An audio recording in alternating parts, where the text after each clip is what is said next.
જય જિનેન્દ્ર બધા. જય જિનેન્દ્ર બધાને. જીનેન્દ્ર આજે આપણો ટોપિક છે ચાર ગતિ.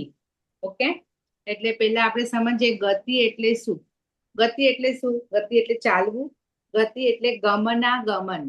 ગમનાગમન. ઓકે, એક સ્થાનેથી બીજા સ્થાને લઈ જનારું તત્વ એને કહેવાય ગતિ.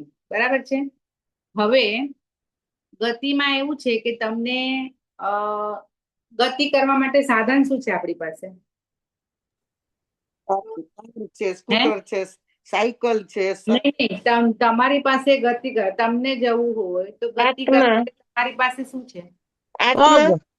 પગ, શરીર. આ શરીર, બરાબર છે. હા, તો શરીર છે ને એના બે પ્રકાર છે, એક છે સૂક્ષ્મ શરીર અને એક છે સ્થૂળ શરીર.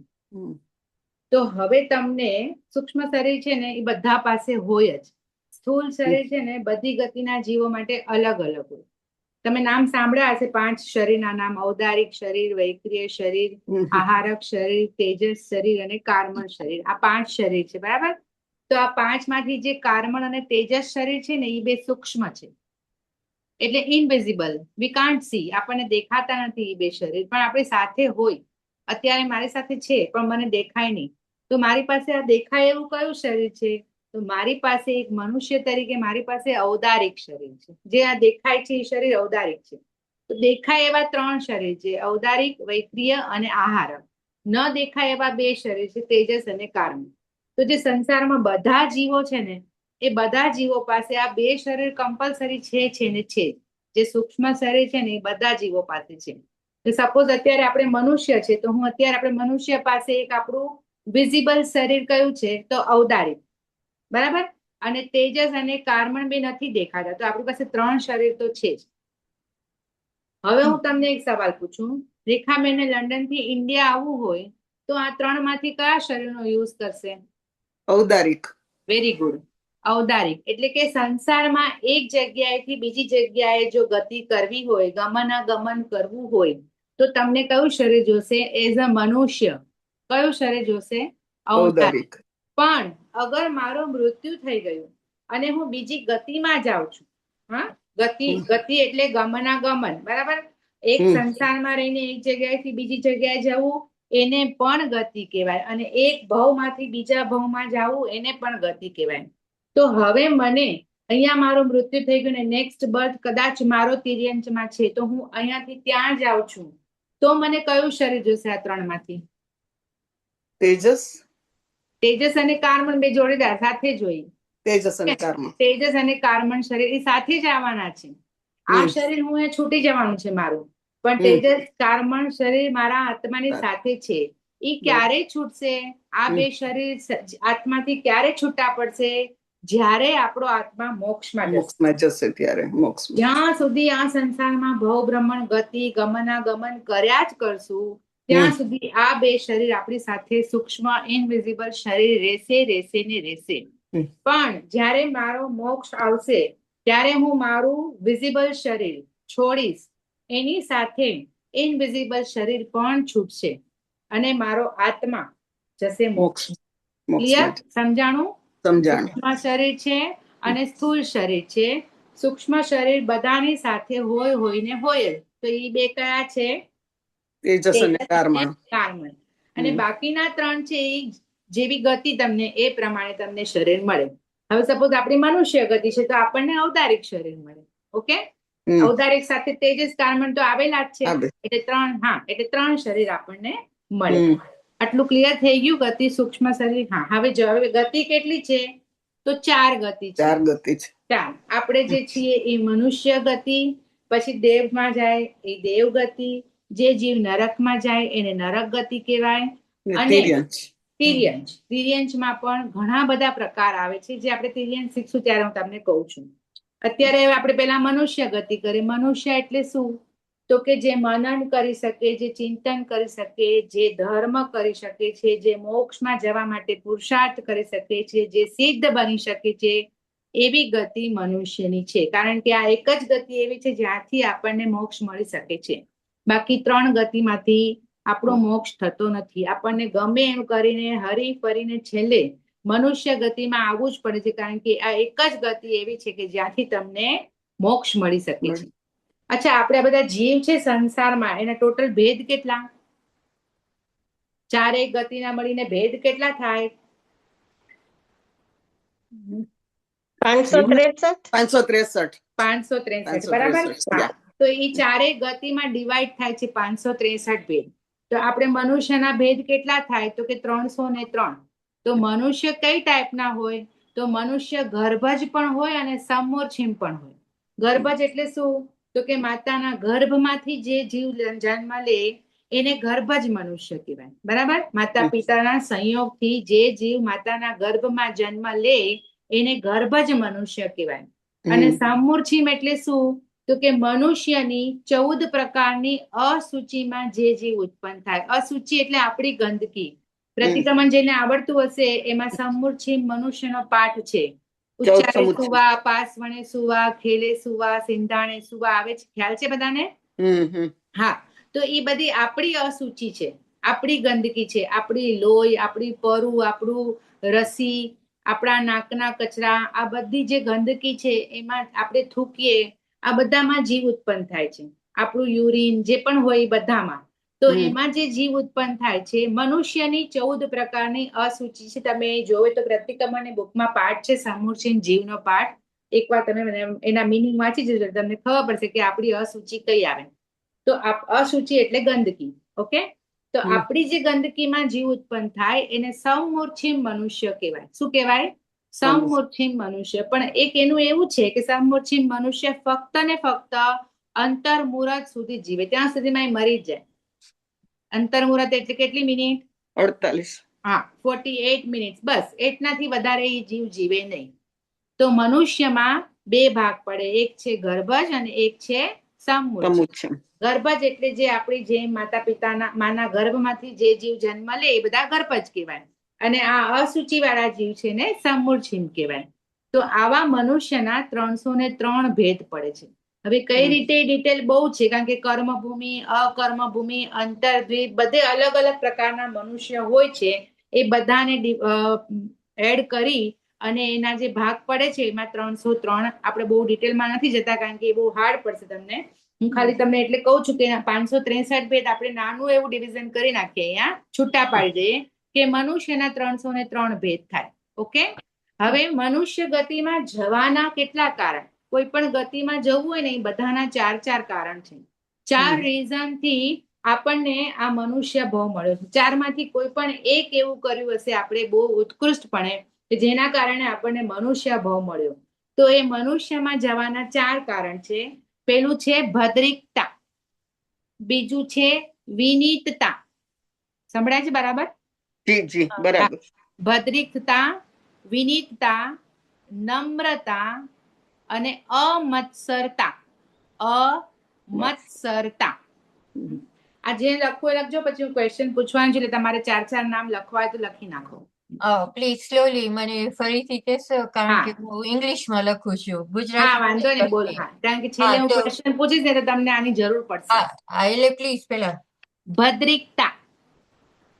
ભદ્રિકતા, હું મીનિંગ કહું છું બધાના. વિનીતતા, વિનીતતા. વિનીતતા.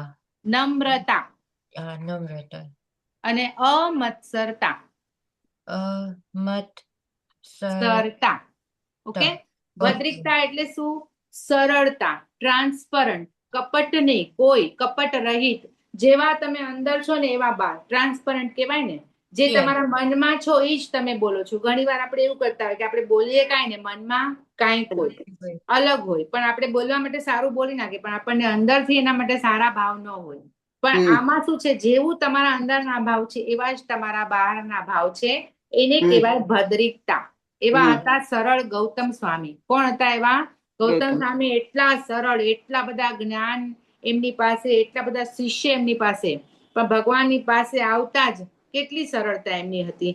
તો આવી સરળતા જેનામાં હોય એ મનુષ્ય ગતિમાં જાય. બીજું છે વિનીતતા. વિનીતતા એટલે વિનય. ગૌતમ સ્વામી કેટલા વિનયવાન, કેટલા વિનય વાળા હતા. તમે મર્યાદામાં રહ્યો, તમે સામેવાળાનો આદર સત્કાર કરો, તમારામાં કોમળતા હોય, આ બધા ભાવ હોય એને કહેવાય વિનીતતા. ત્રીજું છે નમ્રતા. નમ્રતા એટલે દયા, કરુણા, બીજાના માટે તમને કંઈક કરવાના ભાવ, કોઈના દુઃખમાં તમે દુઃખી થાવ એવા, એનું સારું થાય એવા ભાવ, તો એ બધાને કહેવાય નમ્રતા. અને ચોથું છે અમત્સરતા. અમત્સરતા એટલે અહંકાર રહિત, ઈગો લેસ. કોઈ પણ કાર્ય કરો એમાં તમને અહંકાર ન આવે. દાન આપ્યું, ઓહો મેં આટલું બધું દાન આપ્યું, અહંકાર ન હોવો જોઈએ. કોઈ પણ પ્રકારનું દાન છે, પછી તમે સુપાત્ર દાન કરો, જ્ઞાન દાન કરો, ધન દાન કરો, કોઈ પણ વસ્તુનું દાન કરો, પણ એનો ગર્વ ન કરવો જોઈએ. એને કહેવાય અમત્સરતા. તો મનુષ્ય ગતિમાં જવાના કેટલા કારણ છે? 4. બધી ગતિમાં જવાના 4 જ કારણ છે. ઓકે, કયું કયું છે? ભદ્રિકતા, વિનીતતા, નમ્રતા અને અમત્સરતા. અમત્સરતા. ઓકે, અને આના 303 ભેદ છે. મનુષ્યમાં 2 ભાગ પડે છે, એક છે ગર્ભજ અને એક છે સમુચ્ચય. સમજાય ગયું બરાબર? મનુષ્ય એકદમ હા. ઓકે ઓકે, હવે આપણે આમાં અચ્છા, હવે આ મનુષ્યને કયા શરીર હોય? આપણે શરીર કર્યા તો સૂક્ષ્મ તો છે જ આપણી સાથે. કયું? તેજસ અને કારમણ. મનુષ્યને કયું એક મળે છે? આ ઉપરનું વિઝિબલ શરીર ઔદારિક. ઔદારિક શરીર મળે છે. પણ મનુષ્યને બીજા 2 શરીર છે ને, એ લબ્ધિથી પણ મળી શકે છે, પોતાની લબ્ધિ, પાવરથી. બીજા 2 શરીર છે વૈક્રિય અને આહારક. તો આહારક શરીર કોણ બનાવી શકે?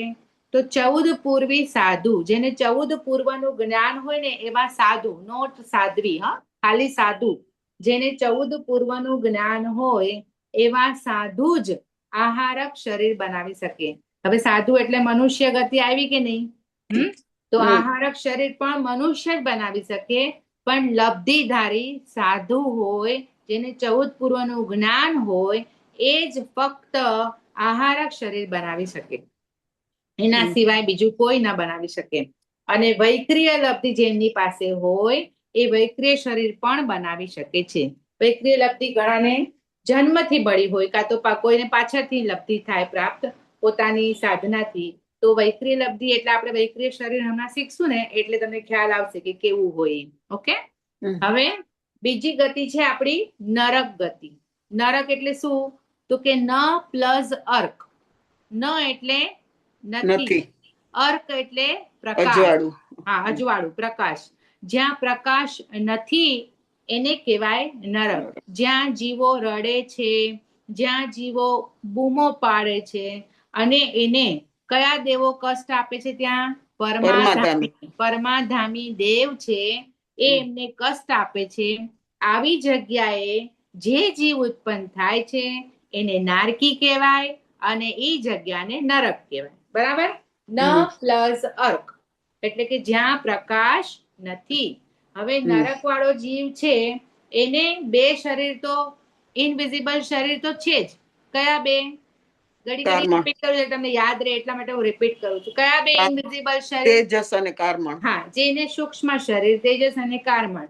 પણ એની સાથે વિઝિબલ બોડી જેમ આપણને મળ્યું છે એવું એને પણ મળવું જોઈએ ને. તો એને કયું મળ્યું છે? તો એને જન્મથી કયું મળ્યું છે રેખાબેન? ઔદારિક. ના, ઔદારિક આપણું છે. તો નારકીને જન્મથી, હા, સૂક્ષ્મ શરીર, જો બધા સંસારી જીવ, આ સંસારમાં જેટલા પણ જીવ છે, ઝાડ જેવું ઝાડ હોય કે આપણે હોય, કોઈ પણ જીવ છે, એને 2 સૂક્ષ્મ શરીર છે ને છે. ઓકે, એ 2 સૂક્ષ્મ શરીર કયા? તેજસ અને કારમણ. ક્લિયર? હવે રહ્યા 3 વિઝિબલ શરીર રહ્યા, ઔદારિક, વૈક્રિય અને આહારક. હવે આહારક કેવું છે? 14 પૂર્વધારી સાધુને જ મળે, બીજા કોઈને તો મળતું નથી, એટલે એ નીકળી ગયું. હા, હવે આપણે મનુષ્ય અને તિર્યંચને ઔદારિક શરીર મળે છે જન્મથી. જન્મથી મનુષ્ય અને તિર્યંચને ઔદારિક શરીર મળે છે.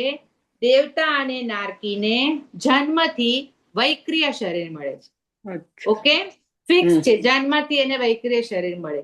મનુષ્ય અને તિર્યંચને કયું મળે? જન્મથી ઔદારિક મળે.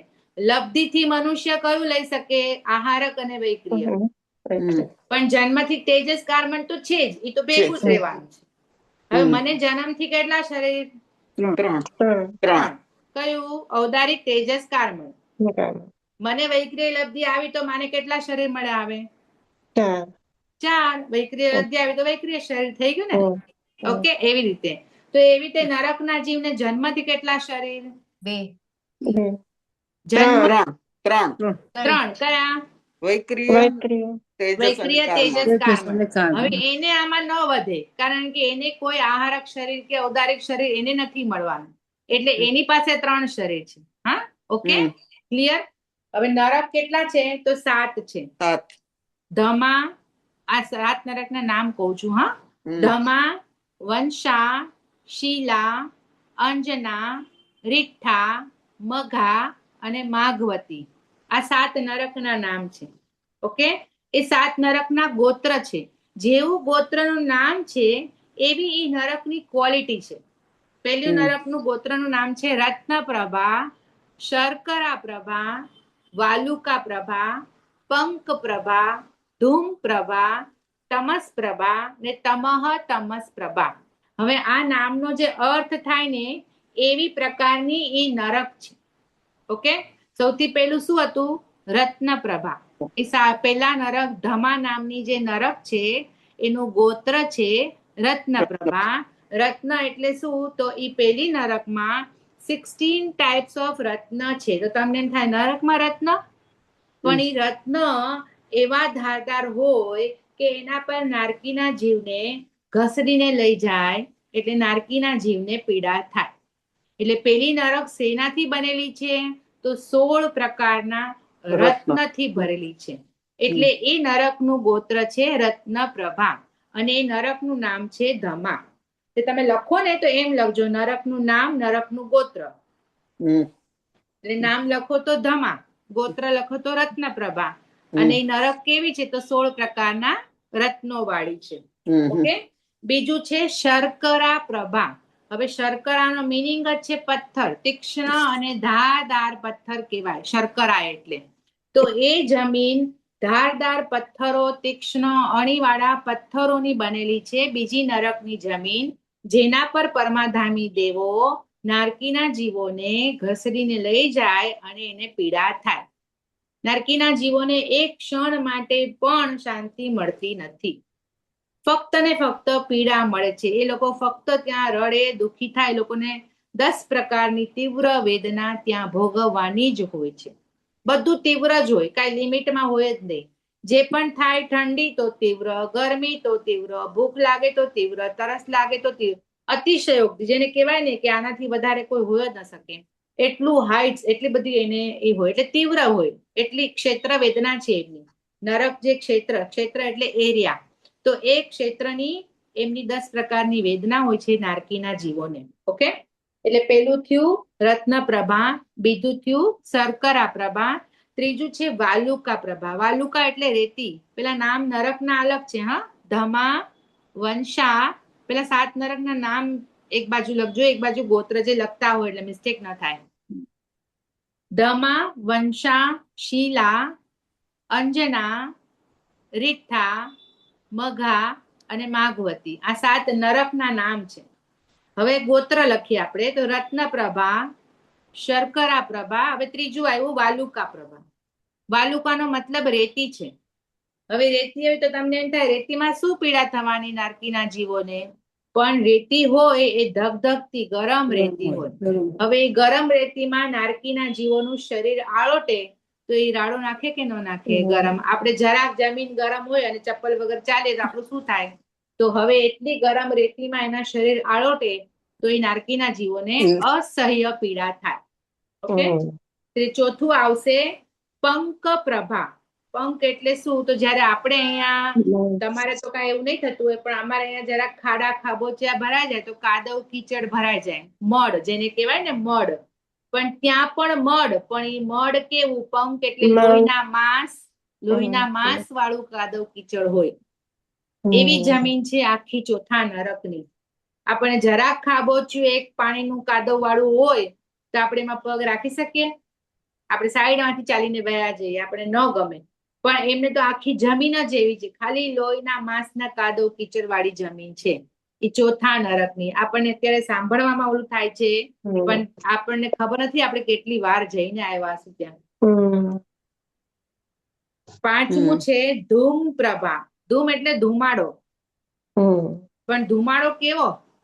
તીખા મરચાનો વઘાર કરીને કેવો ધુમાડો થાય, એવો ધુમાડા વાળી જમીન છે. એટલે આખો ટાઈમ તમને ખાલી ધુમાડા જ આવતા હોય, તીખા મરચા જેવા.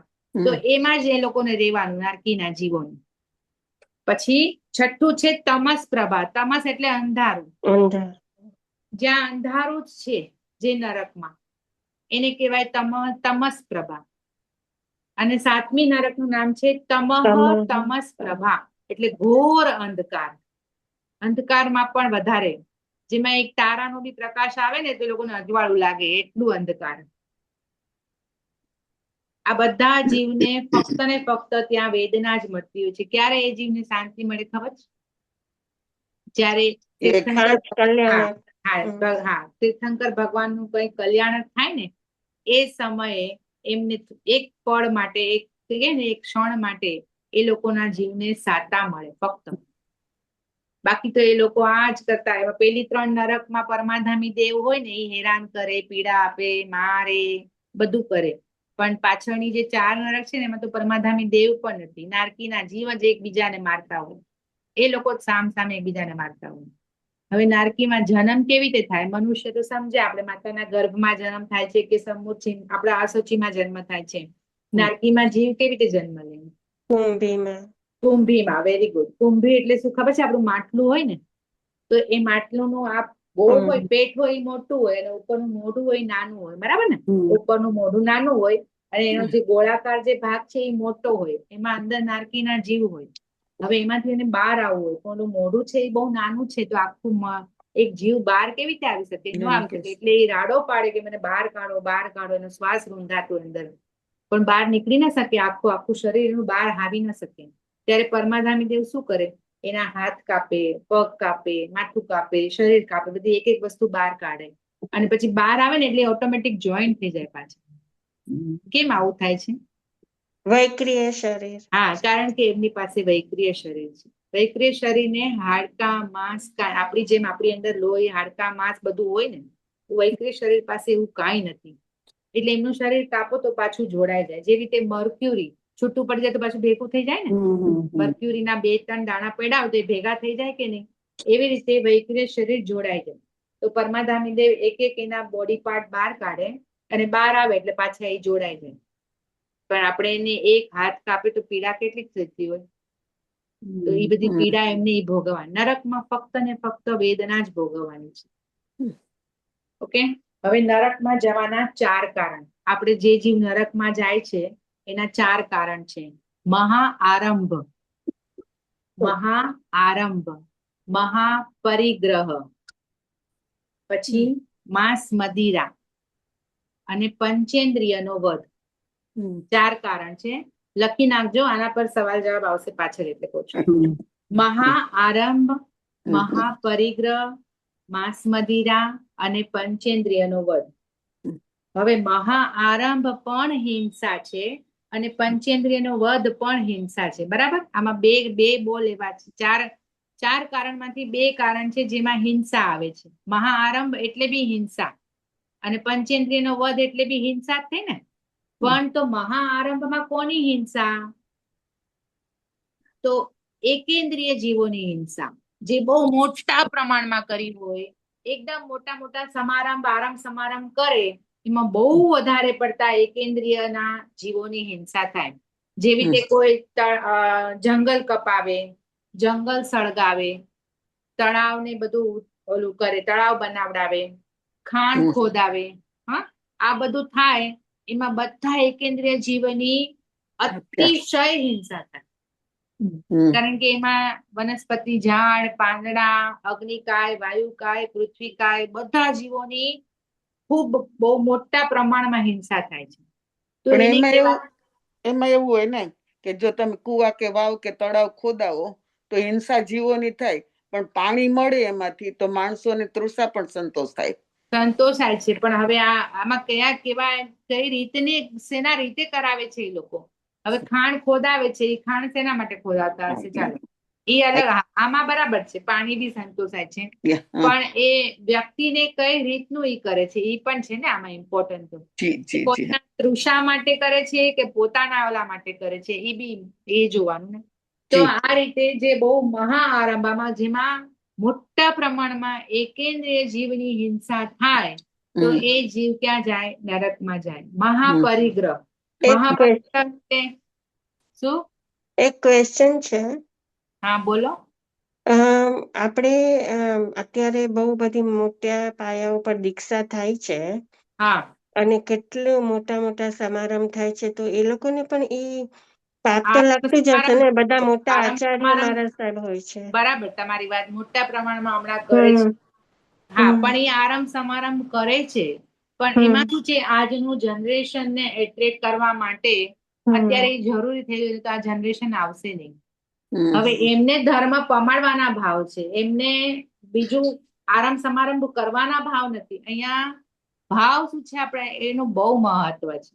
અત્યારે મોટી મોટી દીક્ષા થાય છે કે જેમ તો ભગવાનનું બી સમવસરણ બનતું હતું ને, તો જે મિથ્યાત્રી છે એને એટ્રેક્ટ કરવા માટે કે આટલું બધું અહો રમ્ય, આટલું સુંદર શું છે, તો એ જોવાના બહાને પણ એ લોકો આવતા હતા. અને એકવાર આવે તો ભગવાનને જોઈને એટ્રેક્ટ થઈ જતા હતા, પણ એકવાર એને લાવવા માટે, એટ્રેક્ટ કરવા માટે, તો આજના જનરેશનને તમારે જો એટ્રેક્ટ કરવા હોય તો થોડુંક આપણે પરિવર્તન, જગતનો નિયમ છે, થોડુંક ચેન્જ લાવવો પડે, તો જ એ લોકો આવશે. આપણે જે જૂનું ચાલે છે, માસતીજી મહારાજ સાહેબનું આપણું જૂનું હોય કે લાઈટ પંખા નહીં કરવાના, તો આજના કોઈ છોકરાઓ નહીં આવે. તો એના માટે આપણે થોડું કરવું પડે છે. ઓકે. બીજું છે મહાપરિગ્રહ. મહાપરિગ્રહ એટલે વસ્તુઓ ભેગી કરવી. ચલો આપણે બી કરીએ છીએ, પણ આપણું એટલું બધું નથી હોતું. મમ્મણ શેઠે કેટલો પરિગ્રહ કર્યો? મમ્મણ શેઠની વાત ખબર છે ને બધાને? આપણે પેલા કરી છે. હા. બે બળદ હીરા માણેકથી ભરેલા એને બનાવ્યા, એટલે એ પરિગ્રહની અતિશયોક્તિ થઈ ગઈ. મહાપરિગ્રહ એટલો બધો વસ્તુ આપણી પાસે હોય અને આપણે ભેગું જ કરવી. એક ઓફિસ છે, બીજી લ્યો, ત્રીજી લ્યો, જેને આમ કોઈ સંતોષ જ ન હોય. વસ્તુ મારે હજી વધારવું છે, મારો હજી ધંધો વધારવો છે, આમ ક્યાંય એક લિમિટ પછી છૂટવું જોઈએ કે બસ આટલું ઇનફ છે મારા માટે, મારી જિંદગી આમાં શાંતિથી નીકળી જશે. એક એવું લિમિટ હોવી જોઈએ જેનો પરિગ્રહ વધતો જાય. મને હજી જોવે છે, હજી થોડું વધારે તો સારું. તો આવા જે સ્વભાવ વાળા જીવ હોય, આ નરકમાં જવાનું બીજું કારણ. ત્રીજું છે માંસ મદિરા, એટલે કે નોનવેજ ખાવું કે ડ્રિંક્સ કરવી, એ બધી. ઓકે, તો આ બધું છે, એ તો બધાને ખબર જ છે. અને ચોથું છે પંચેન્દ્રિયનો વધ. પંચેન્દ્રિયનો વધ એટલે કે જેની પાસે આપણને 5 ઇન્દ્રિયો મળી છે એવા જીવનો, એટલે કે એનિમલ્સ ને મારે, બર્ડ્સ ને મારે, પછી આપણે જે એબોર્શન કરાવે એ બી પંચેન્દ્રિય જીવ કહેવાય, બચ્ચું હોય એ પણ પંચેન્દ્રિય જીવ કહેવાય. તો એ પંચેન્દ્રિય વધ કેવો કહેવાય. પછી આપણે માછીમારો જે ફિશરી કરે છે, એ ફિશ પણ પંચેન્દ્રિય છે ને, શિકાર કરવા જાય છે. પછી આપણે તો ન હોય, પણ ઘણા લોકો સુપારી આપે, ખબર છે કે આને મારી નાખવાનું છે, આપણે જોતા હોય છે પિક્ચરમાં ઘણી વાર. તો આ બધું પંચેન્દ્રિય વધમાં આવે. તો આ 4 કારણ છે જેના કારણે જીવ નરકમાં જઈ શકે છે. મહાઆરંભ, મહાપરિગ્રહ, માંસ મદિરા અને પંચેન્દ્રિયનું વધ. ઓકે. અને એને કયું શરીર ખ્યાલ આવ્યો? એમને જન્મથી એક જ વસ્તુ યાદ રાખો, મનુષ્ય અને નહીં, ઔદારિક નહીં રેખાબેન, મનુષ્ય અને તિર્યંચ ને ઔદારિક, નારકી અને દેવતાને વૈક્રિય. બસ. હા, આ બે ને ઔદારિક આપણને, અને તિર્યંચ ને કયું છે? ઔદારિક. વિઝિબલ. ઇનવિઝિબલ તો બધાને જ છે.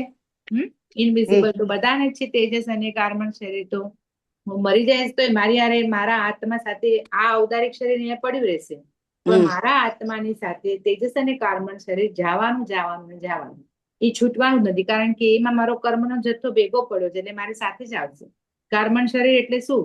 કર્મનો જથ્થો જ્યાં જ્યાં હું જાઉં ત્યાં ભેગા હું કર્મ કરું છું, બધું એનો હિસાબ છે એમાં, એટલે તમારું સાથે જ આવવાનું છે. તો એ બે શરીર તો ભેગા જ આવવાના છે. તો નારકી પાસે કયું છે?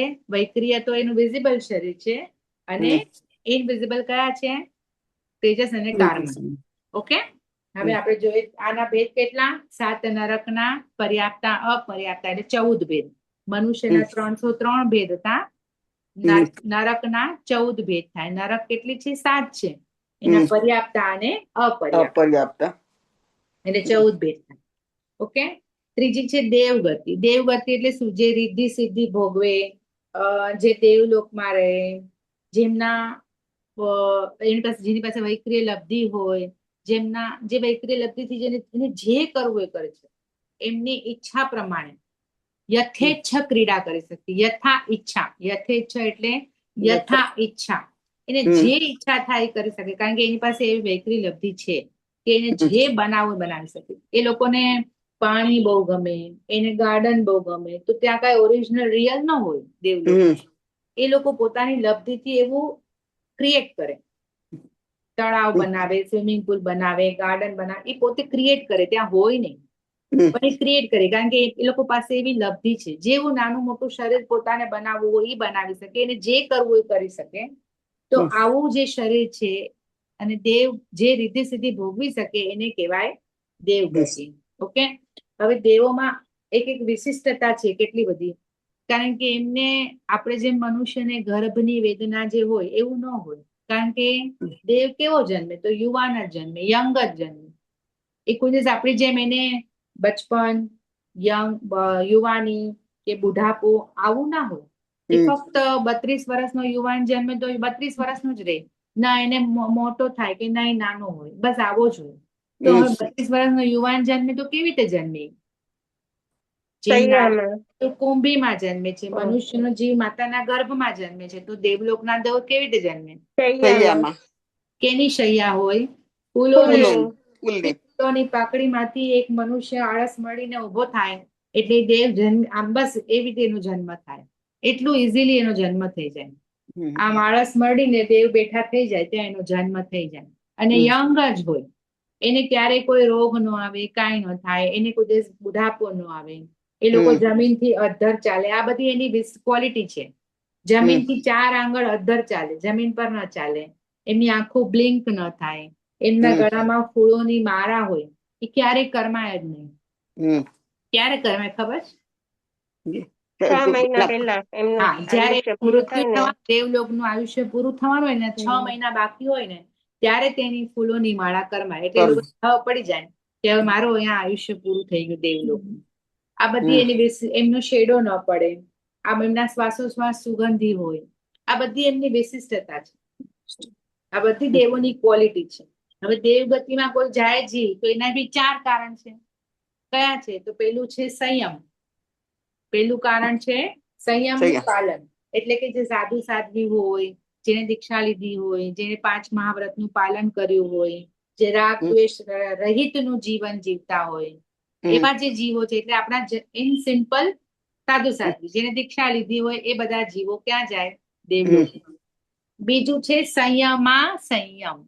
હવે સંયમા સંયમ ને છૂટું પાડો ને તો એમાં શું આવે? સંયમ પ્લસ અસંયમ, એટલે સંસારમાં રહીને સંયમ. તો કેવી રીતે થાય?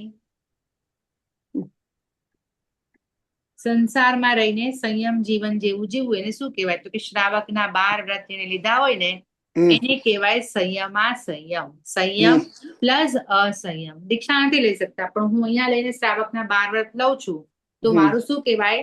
સંયમા સંયમ. તો એ દેવલોકનું આયુષ્ય બાંધે. ત્રીજું છે બાલ તપ. બાલ તપ એટલે બાળકની જેમ સમજણ વગર તપ કરે છે. જે બધું કરે છે, પણ એને કોઈ સમજણ નથી. છકાય જીવ શું છે નથી ખબર, 9 તત્વ શું છે નથી ખબર, મોક્ષ શું છે નથી ખબર, એને કાંઈ નથી ખબર. પણ જે જોગી છે, સંન્યાસી છે, જે તાપસી બાવા છે, બીજા આપણા સિવાયના બીજા સાધુઓ છે, એ લોકો સૂર્યની આતાપના લે, ઠંડીની આતાપના લે છે, એ લોકો બરફ પર સુઈ જાય, એ લોકો અગ્નિ પર ચાલી જાય. આ બધું કરે છે. એને બાલ તપ કહેવાય. સમજણ વગરનું કરે છે. એમને કોઈ ખબર નથી કે આ તત્વ જ્ઞાન શું છે, આપણો ધર્મ શું છે, એ નથી ખબર, પણ આ કરે છે સાધના આવી, તો એ ક્યાં જાય? દેવલોકમાં જાય. અને અકામ નિર્જરા. ચોથું છે અકામ નિર્જરા. અકામ નિર્જરા એટલે મન વગર પણ સહન કરવું પડે અને તમારું કઈક થઈ જાય. સપોઝ એક છોકરો છે ગરીબ, હવે એને બહુ જ ભૂખ લાગી છે, બહુ જ તરસ લાગી છે, પણ એને આખા દિવસમાં ન પાણી મળ્યું કે ન ખાવાનું મળ્યું, તો એનો ઉપવાસ થઈ ગયો ને. પણ એને ખબર છે કે મેં ઉપવાસ કર્યો? એને ખાવું તો હતું પણ એને મળ્યું નથી. મન વગરનો એનો ઉપવાસ થઈ ગયો, બરાબર, સમજણ વગરનો ઉપવાસ થઈ ગયો. તો એને કહેવાય અકામ નિર્જર. ઠંડી લાગી પણ ચાદર ન મળી એટલે એને ઠંડી સહન કરી, ગરમી લાગી પંખો ન મળ્યો એટલે ગરમી સહન કરી, પણ એને સમજણ વગર મન વગર સહન કર્યું, પણ સહન કર્યું એટલે એના કર્મની નિર્જરા થઈ. તો આ 4 કારણ છે દેવલોકમાં જવા માટે. પેલું છે સંયમનું પાલન, બીજું છે સંયમા સંયમ, એને તમે છૂટું પાડીને બાજુમાં લખી નાખજો, સંયમ પ્લસ અસંયમ, સંયમા સંયમ. ત્રીજું છે બાલ તપ અને ચોથું છે અકામ નિર્જરા. દેવલોકમાં જે ભેદ પડે છે એ અલગ અલગ ભેદ છે બધા. હવે એના ટોટલ 99 પ્રકારના દેવ છે. એના પર્યાપ્તા અપર્યાપ્તા એટલે 198 ભેદ. જેવી રીતે મનુષ્યના 303 ભેદ પડ્યા, નારકીના 14 ભેદ પડ્યા, એવી રીતે દેવતાના કેટલા ભેદ પડે? 198. કારણ કે દેવલોક ઉપર કહે છે પણ દેવ બધે છે. જેવી રીતે આપણે નરકમાં કયા દેવનું નામ લીધું હતું? પરમાધામી, બરાબર. એવી રીતે પરમાધામી અને ભવનપતિના દેવ બધા નરકમાં રહે છે. એવા 25 પ્રકારના દેવ છે. પછી આપણા જમીન પર પણ અહીંયા આપણે ખબર દેવ, રાક્ષસ, પિશાચ, ભૂત, આ બધા એક પ્રકારના દેવ છે. એને વાણ, વ્યંતર અને જૃંભક આ દેવ કહેવાય. તો એ 26 પ્રકારના દેવ છે જે આપણી સાથે આ મધ્યલોકમાં રહે છે. પછી આકાશમાં સૂર્ય, ચંદ્ર એ બધા દેવ છે. હા, તો એ બધા જે દેવ છે 10 પ્રકારના દેવ ત્યાં છે. નીચે 25 છે આપણા જમીન પર, એટલે મધ્યલોકમાં જમીન પર 1 અને આકાશમાં 1, એટલે 26 અને 10. અને એની ઉપર જે આપણે બોલીએ છીએ સુધર્મા, 12 દેવલોકના નામ બોલે છે ને, સુધર્મા, ઈશાન, સનત કુમાર, મહેન્દ્ર, બ્રહ્મલોક, 12 દેવલોકના નામ આવે. પછી એની ઉપર શું આવે? 9 ગ્રેવેયક આવે, ભદેસુ, ભદેસુ, જાયસુ, માનસેસુ, દંસણે, ખબર છે નામ આવે છે ને બધા. એની ઉપર 5 અનુત્તર વિમાન આવે, વિજય, વિજયંત, જયંત, અપરાજિત, સર્વાર્થ. એવી રીતે 38 ભેદ એના પડે. તો નીચે જે નરકમાં જે દેવ છે એ 25, મધ્યલોકમાં જમીન પર અને આકાશ પર, જમીન પર 26, આકાશમાં 10 અને ઉપર દેવલોકમાં 38. આ બધાનું ટોટલ કરશો તો 99 દેવ થશે. આ 99 જાતિના દેવ છે. એના પર્યાપ્તા અપર્યાપ્તા એટલે 198 પ્રકારના ભેદ પડે દેવના. ઓકે. અને દેવતા પાસે કયું શરીર હોય? તો જેવું નરકનું એવું દેવતાનું. કયું શરીર આવે? વૈક્રિય. અને તેજસ કાર્બન તો કોમન છે. ઓકે. હવે એની પછી આવશે તિર્યંશ. તિર્યંશમાં કોણ કોણ આવે? તિર્યંશમાં છે ને ઇન્દ્રિય પ્રમાણે બધા જ આવે. ઇન્દ્રિય બધાને ખબર છે? જેને ખાલી 1 મિનિટ, એકવાર અહીંયા જુઓ. ખાલી જેને સ્પર્શ એટલે કે શરીર મળ્યું છે એને એકેન્દ્રિય જીવ કહેવાય. હા, પછી આ સ્પર્શની સાથે રસ મળ્યો છે, આને સ્પર્શેન્દ્રિય કહેવાય, આને રસનેન્દ્રિય કહેવાય. એટલે 2 ઇન્દ્રિય થઈ. જેને 2 મળી છે એને 2 ઇન્દ્રિય વાળા જીવ કહેવાય. લાઈનમાં જ જજો. પછી આ 1, આ 2 અને આ 3 જેને ઘ્રાણેન્દ્રિય. આને શું કહેવાય? સ્મેલ મળી હોય એને ઘ્રાણેન્દ્રિય કહેવાય. 1, 2, 3 જેને 3 વસ્તુ મળી છે એને કહેવાય 3 ઇન્દ્રિય વાળા જીવ. હવે જેને આંખ મળી છે ચક્ષુ ઇન્દ્રિય. હા, તો સ્પર્શેન્દ્રિય, રસનેન્દ્રિય, ઘ્રાણેન્દ્રિય, ચક્ષુ ઇન્દ્રિય. લાઈનમાં જ જવાનું છે, આડોડું નથી જવાનું. તો એ 4 મળી છે એને 4 ઇન્દ્રિય વાળા જીવ કહેવાય. અને 5 શ્રોતેન્દ્રિય, કાન એટલે સાંભળી શકે એટલે શ્રોતેન્દ્રિય. તો સ્પર્શેન્દ્રિય, રસનેન્દ્રિય, ઘ્રાણેન્દ્રિય, ચક્ષુ ઇન્દ્રિય અને શ્રોતેન્દ્રિય. આ 5 મળ્યું છે એને કહેવાય પંચેન્દ્રિય જીવ. ઓકે. તો આ તિર્યંશમાં આ 5 ઇન્દ્રિય વાળા બધા જીવ છે. જેવી રીતે 1 ઇન્દ્રિય વાળા જીવ કોણ છે? તો પૃથ્વીકાય, અપકાય, તેવકાય, વાયુકાય, વનસ્પતિકાય, આ બધા પાસે ફક્ત ને ફક્ત સ્પર્શેન્દ્રિય શરીર જ છે. હા, પૃથ્વી એટલે માટી, અપકાય એટલે પાણીના જીવ, તેવકાય એટલે અગ્નિના જીવ, વાયુકાય એટલે હવાના જીવ, વનસ્પતિકાય એટલે ઝાડ, પાન, શાકભાજી, ફ્રૂટ, બધું જ આપણું બધું જ આવી ગયું, વનસ્પતિકાયમાં અનાજ, કઠોળ, બધું જ આવી ગયું એનું. ઓકે, આ બધા જ એકેન્દ્રિય જીવ છે, આ બધાને તિર્યંચ કહેવાય છે. પછી બે ઇન્દ્રિય જીવમાં કોણ આવે? તો જળો, કોરા, શંખ, જેને ફક્ત આ જ મળ્યું છે, બે જ વસ્તુ મળી છે, એને કહેવાય બે ઇન્દ્રિય જીવ. અળસિયા, કરમિયા, ઈયળ, આ બધાને ફક્ત સ્પર્શેન્દ્રિય અને રસનેન્દ્રિય મળી છે. પછી તે ઇન્દ્રિય કોને મળી છે? તો જૂં, લીક, કીડી, મકોડા, કાનખજૂરા, ઉધઈ એટલે ટર્માઇટ, બરાબર? આ બધા જીવ છે એને ખાલી 3 ઇન્દ્રિય મળી છે. તો આ બધા તિર્યંચ કહેવાય. હા, બધા જ તિર્યંચ કહેવાય. પછી ચૌરેન્દ્રિયમાં ઉડવાવાળા ભમરા, વીછી, મચ્છર, માખી, પતંગિયા, કરોળિયા, વાંદા, આ બધાને ચાલે. એટલે ઉડવાવાળા જે જીવ છે ને, નાના નાના, એ બધા ચૌરેન્દ્રિય છે. હવે પંચેન્દ્રિયમાં પાછા અલગ અલગ ભાગ પડે છે: સ્થળચર, જળચર, ભુજ પર, ઉર પર, ખેચર. જમીન પર ચાલનારા પંચેન્દ્રિય જીવ કોણ? સ્થળ એટલે જમીન. જમીન પર કોણ ચાલે? ગાય, ભેંસ, કૂતરા, બિલાડા, એ બધા જમીન પર ચાલે, બરાબર? તો એને સ્થળચર કહેવાય. જળચર, જળ એટલે પાણીમાં ચાલે છે. પાણીમાં કોણ છે? માછલી ને આ બધા પંચેન્દ્રિય, એની પાસે બધું જ છે, પણ પંચેન્દ્રિય પણ પાણી વાળા છે, એટલે એને શું કહેવાય? જળચર. ભુજ પર, ભુજ એટલે હાથ, ભુજ એટલે હાથ. તો ભુજ પર કોણ ચાલે? તો ઉંદર, ખિસકોલી, ગરોળી, આ બધા હાથેથી ચાલે છે. ખ્યાલ આવે તમને? એ ભુજ પર, પણ એ બધા પંચેન્દ્રિય જીવ છે. ઉર પર, ઉર એટલે પેટ, પેટ ઉપર કોણ ચાલે? સાપ, અજગર, આ બધા પેટ ઉપર ચાલે, તો એને ઉર પર કહેવાય. ખેચર જે હવામાં ઉડે છે, એટલે કબૂતર, ચકલી, મોર, પોપટ જે ઉડે છે, એ પંચેન્દ્રિય જીવ. માખી, મચ્છર નહીં, કારણ કે એને કાન નથી, એટલે એવા ઉડવા વાળા જીવ છે એ ચૌરેન્દ્રિય કહેવાય, બરાબર ને? એને પાંચેન્દ્રિય નથી મળી. પણ કાગડો, ચકલી, મેના, પોપટ, મોર, જે મોટા મોટા બર્ડ્સ છે જે ઉડે છે, એ બધા પંચેન્દ્રિય છે. તો આ જે એકેન્દ્રિય મેં જે નામ લીધા, એકેન્દ્રિય થી માંડીને પંચેન્દ્રિય, આ બધાનો સમાવેશ તિર્યંચમાં થાય છે. ઓકે, આપણે જે ખાય છે ને વસ્તુ, એ બધું જ તિર્યંચમાં ગણાય. એકેન્દ્રિય થી માંડીને પંચેન્દ્રિય મેં જેટલા નામ લીધા, એ બધા તિર્યંચમાં ગણાય છે. હવે તિર્યંચમાં કયું શરીર હોય? તિર્યંચમાં ઔદારિક. હા, જે મનુષ્યને મળ્યું છે એ શરીર ઔદારિક અને તેજસ કાર્બન, બરાબર?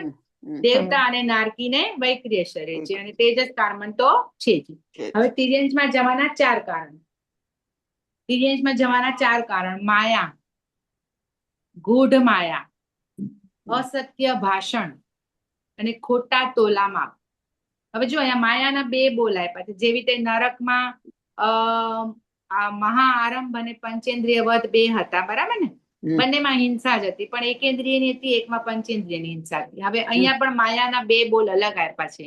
માયા એટલે કપટ કરે, કોઈને છેતરે, કોઈને લૂંટી લે, કોઈને મૂરખ બનાવે, અંદર કાંઈ કોઈ બહાર સારું બોલે, આ રીતની જે માયા કરે એને કહેવાય માયા. અને ગૂઢ માયા એટલે જેમાં લાખો કરોડોનું તમને નુકસાન કરો, તમે કોઈની ચીટિંગ કરો, તમે કોઈનો વિશ્વાસઘાત કરો, જે બહુ મોટા પ્રમાણમાં કરો છો, એને કહેવાય ગૂઢ માયા. અસત્ય ભાષણ એટલે ખોટું બોલે, કાં તો ખબર હોય તો કે મને ખબર નથી, હા, જોયું હોય તો કે મેં જોયું નથી, અથવા તો આપણને કોઈ પૂછે તમારી ઇન્કમ કેટલી, તો ઘણા ખોટું બોલી દે, તમારી એજ કેટલી, તો ખોટું બોલી દે. હવે બહુ નાની વાત છે, પણ આપણને ખબર નથી કે આમાં આપણે પાપ બાંધી લઈએ છીએ. એટલે આ બધું આપણે અસત્ય ભાષણ, ખોટું બોલવું. અને ખોટા તોલામાપ, આજે બધા જ લોકો જે શાકભાજી વેચે છે કે જે ગોલ્ડ વેચે છે, એ મિક્સિંગ કરે છે ને ખોટા તોલામાપ. આપણને ગોલ્ડમાં બી કહે છે કે 22 કેરેટ, પણ મળે છે 20 કે 18 કેરેટ. શાકભાજીમાં બી 5 કિલો કઈને ઓછું આપે, એ બધું વજન જે આ ખોટા માપ કરી રાખે છે, આવું જે બધી ચીટિંગ કરે છે, એ બધા ક્યાં જાય? તિર્યંચમાં જાય છે. તો એના 4 કારણ છે. આવી રીતે, અને આના ભેદ 48 પડે. એકેન્દ્રિયના અલગ, 2 ઇન્દ્રિયના અલગ, તેન્દ્રિયના અલગ, ચૌરેન્દ્રિયના અલગ અને પંચેન્દ્રિયના અલગ. એવી રીતે બધાના ભેગા કરીને 48 ભેદ થાય, 48. એકેન્દ્રિયના 22, 2 ઇન્દ્રિય, તેન્દ્રિય, ચૌરેન્દ્રિયના 6 અને પંચેન્દ્રિયના 20 ભેદ પડે, તો ટોટલ 48 ભેદ થાય. હવે તમે આખું બધાનું ટોટલ કરશો, 303 પ્લસ 14 પ્લસ 198 અને પ્લસ 48, તો ઇઝ ઇક્વલ ટુ 563 થશે. તો જીવના ભેદ કેટલા? તો 563. આમાં બધા જીવ આવી ગયા. કોઈ જીવ ના રહી ગયું, બધા જ આવી ગયા, આખા 14 રાજલોકમાં જેટલા જીવ છે બધા આવી ગયા. તો એના ભેદ કેટલા? તો 563. હવે મનુષ્યમાં જવાના 4 કારણ, દેવતામાં જવાના 4 કારણ, તિર્યંચમાં જવાના 4 કારણ અને નરકમાં જવાના 4 કારણ. તો મોક્ષમાં જવાના 4 કારણ, 5 કારણ, 3 કારણ, કેટલા કારણ? 4. બરાબર. કયા? સરળ. જ્યાં મુદ્દો જવાનું છે આપણે એ બી તો જોવાનું ને. આ બધે તો આપણે ભવ ભ્રમણ કરવાનું છે, પણ જ્યાં પહોંચવાનું છે એના 4 કારણ. ભદ્રિકતા. ના, એ તો મનુષ્ય. મોક્ષમાં જવાના બધા કર્મ ખપાવેલા હોય ને, બધા 8 કારણ કર્મ. પૂછું છું હું. કારણ 4 કારણ હું જ કહી દઉં છું, કારણ કે મને હજી સવાલ પૂછવા છે એટલે હું ટાઈમ પાછો ઓછો છે. જ્ઞાન, દર્શન, ચારિત્ર અને ચારિત્ર ને તપ. તપ. સોરી, ભૂલી ગઈ. જ્ઞાન, પેલા તો તમારામાં દર્શન એટલે શ્રદ્ધા આવી જોઈએ. શ્રદ્ધા આવશે તો તમે જ્ઞાન લેશો. દર્શન અને જ્ઞાન બંને આવશે ત્યારે તમે સંયમ લેશો. અને સંયમ, આ 3 ભેગું થશે તો તપ ઓટોમેટિક થશે. આ 4 જ્ઞાન, દર્શન, ચારિત્ર અને તપ મોક્ષમાં જવાના 4 કારણ. હવે પેલા મેં તમને 4 ગતિ કીધી, એમાંથી તમે કોઈ એક વસ્તુ પણ કરો ને, સપોઝ મનુષ્યમાં જવામાં ભદ્રિકતા, વિનીતતા, નમ્રતા, અમત્સરતા, 4 માંથી મેં એક જ લીધું, વિનીતતા. હું એટલી બધી વિનયવાન બની ગઈ, એટલી બધી વિનયવાન બની ગઈ, મેં એક જ રીઝન લીધું, તો પણ મને મનુષ્ય ભાવ મળશે. એવું નથી કે મને 4 કરવું પડશે તો જ મળશે. 4 માંથી હું કોઈ પણ એક કરીશ તો. મેં શ્રાવકના 12 વ્રત લીધા, અહીંયા છે તો મેં દીક્ષા ન લીધી કે મેં તપ ન કર્યું, મેં બાલ તપ ન કર્યું, અકામ નિર્જરા ન કરી, કાંઈ ન કર્યું, પણ મેં સંયમ કર્યું તો મને દેવલોક મળી જશે. એટલે 4 માંથી એક ઓપ્શન તમને ચાલશે, પણ મને મોક્ષમાં જવું છે તો ફક્ત ને ફક્ત હું જ્ઞાન લઈશ, ફક્ત શ્રદ્ધા રાખીશ, ફક્ત દીક્ષા લઈશ, ખાલી હું તપ કર્યા કરીશ તો મોક્ષમાં જઈશ? મને એના માટે આ 4 કરવા પડશે. ત્યાં મારી પાસે કોઈ ઓપ્શન નથી કે હું એક વસ્તુ કરીશ તો મને મોક્ષ મળી જશે. બાકી 4 ગતિમાં તમારી પાસે ઓપ્શન છે, 4 માંથી કોઈ એક વસ્તુ કરશો તો તમને ગતિ મળશે. પણ મોક્ષમાં જવા માટે મને શ્રદ્ધા પણ રાખવી પડશે, મને જ્ઞાન પણ લેવું પડશે, મને દીક્ષા પણ લેવી પડશે અને મારે તપ પણ કરવું. આ 4 નો સમન્વય થશે, 4 ભેગું થશે ત્યારે મને મોક્ષ મળશે. એટલે એમાં આપણને ભગવાનનો ઓપ્શન નથી આપ્યો, એમાં આપણને 4 વસ્તુ કરવી પડે. ઓકે. બાકીની ગતિમાં તમને ઓપ્શન છે, એક વસ્તુ કરો તો ચાલશે, પણ અહીંયા માટે 4 કરવી પડશે. આ 4 ગતિનું મેં બહુ શોર્ટમાં કીધું, ડિટેલમાં નથી ગઈ એટલું બધું. પણ આમાં તમને કઈ ડાઉટ છે? નહીં તો હું સવાલ પૂછું છું અને તમારો ટાઈમ પૂરો થઈ જશે. કોઈને કઈ ડાઉટ છે? સમજાણું બધાને? થોડુંક સમજાણું છે, પછી રિવાઇઝ કરવું પડશે, રિસર્ચ કરવું પડશે. ઓકે, નો પ્રોબ્લેમ. ઠીક છે. હવે તમે બધા 4 ગતિના 4 કારણ લખ્યા હમણાં? હા, લખ્યા ને? છે ને રેખાબેન? 5 મિનિટ હજી. રક્ષાબેન? હા. ચલો, હવે હું એક ક્વેશ્ચન પૂછું છું, તો એના પર તમે મને કહેવાનું કે મેં આ કર્યું તો હું કઈ ગતિમાં જઈશ. હા, મેં મારા ફ્રેન્ડ સાથે ચીટિંગ કરી તો મને કઈ ગતિ મળશે? ચીટિંગ એટલે કપટ. ચલો ગુજરાતી કહી દઉં, તમારી પાસે બધા ઓપ્શન ખુલ્લા રાખો સામે, 4 ગતિ, એટલે તમે વાંચીને મને કહી શકો. ઓકે. મેં મારા જીવનમાં વિનયનો ગુણ ઉત્કૃષ્ટપણે કેળવ્યો. દેવલોક. વિનયનો ગુણ મનુષ્ય. હા, વિનીતતા. તમે બધા ઓપ્શન તમારી સામે ખુલ્લા રાખો, તમને ઈઝી પડે. 4 બધા 16 પોઈન્ટ સામે રાખો. મેં 7 વ્યસનમાંથી, આપણા વ્યસન 7 છે, બેડ હેબિટ 7 કહેવાય. 7 વ્યસનમાંથી નોન-વેજ વાપર્યું. નરક. મેં શ્રાવકના 12 વ્રત લીધા. દેવગત. એટલે કયો આવે એમાં? 4 માંથી કયું ગણાય? દેવલોક બરાબર. 4 માંથી કયું ગણાય? એટલે સમજ ના પડી.